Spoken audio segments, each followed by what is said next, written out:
자, 11번 이야기 보겠습니다. 자, 그림과 같이 한쪽에 의자를 2개씩 놓을 수 있는 식탁이 있습니다. 그랬죠? 자, 이 식탁을 12개를 이렇게 붙일 거예요. 이어서 붙일 때 필요한 의자가 모두 몇 개냐 그렇게 이야기를 했어요. 마찬가지로 우리가 이제 여러 가지 방법으로 생각을 할 수 있는데 지금 일단 상황을 보면은 자, 지금 처음에 식탁이 하나가 있죠. 식탁이 하나가 있고 그 다음에 의자가 이제 모두 8개가 들어있는데 자, 여기에 식탁 하나를 더 이제 옆에다가 이어 붙였어요. 이어 붙였더니 의자가 몇 개 늘어나요? 4개가 늘어나죠. 그죠? 그럼 여기에다 마찬가지로 의자를 하나 이렇게 만약에 의자를 이렇게 하나를 더 붙이게 되면 어떻게 돼요? 여기 의자 2개가 2개는 오른쪽에 있는 의자 2개는 원래 있었던 거죠. 그죠? 그 다음에 위하고 아래에 이렇게 하나씩, 한 2개씩 해서 모두 4개 의자가 늘어나게 되죠. 즉, 식탁 하나가 늘어날 때마다 의자는 몇 개씩, 4개씩 늘어난다. 그런 이야기죠.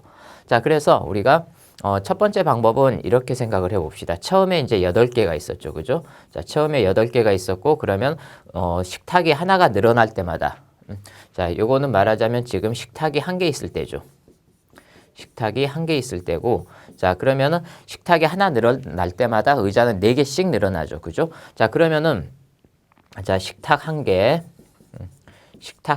늘어날 때마다 의자가 4개씩 늘어나는 거니까, 자, 그러면 이제 어떻게 생각할 수 있겠어요? 그럼 의자를 식탁을 모두 12개를 우리가 이어 붙일 거죠. 그죠? 그러면 식탁이 모두 몇 개가 늘어나게 되냐면 식탁이 모두 11개가 늘어나게 되는 거죠. 원래 하나는 있었으니까. 그죠? 자, 그러면 의자는 모두 몇 개가 늘어나겠어요? 모두 4 곱하기 11 그러니까 44개가 늘어나는 거죠. 그죠?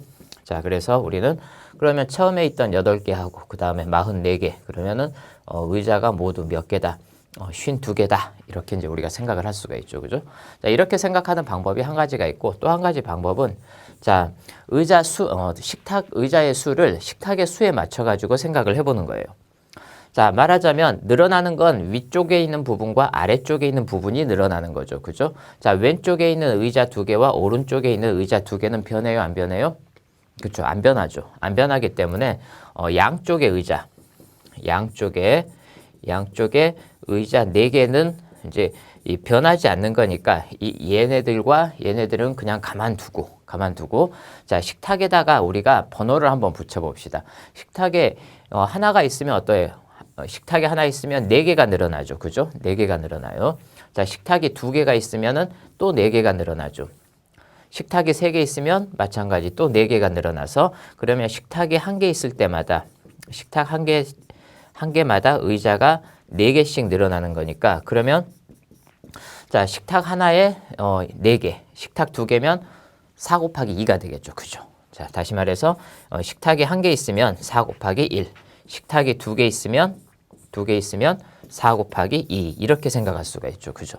자, 그럼 모두 식탁이 12개니까 어떻겠어요? 식탁이 12개면 그러면은 4 곱하기 12 그렇게 되니까 모두 몇 개가 돼요? 48개가 된다. 그런 뜻이 되는 거죠. 그죠?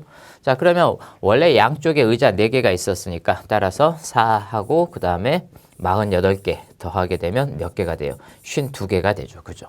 자, 그래서 우리가 첫 번째 방법처럼 이제 의자 처음에 식탁 하나에 대해서 의자가 늘어나는 개수를 가지고 우리가 이제 식을 세워볼 수도 있고 아니면 이렇게 고정이 돼서 더 이상 변하지 않는 수가 있죠. 변하지 않는 수들을 두고 식탁의 수에 따라서 의자가 몇 개씩 늘어나는지 이렇게 살펴보는 방법이 있죠. 그래서 여러 가지 방법이 있으니까 여러분들이 또 다른 방법이 있는지 각자 한번 생각을 해보기 바랍니다.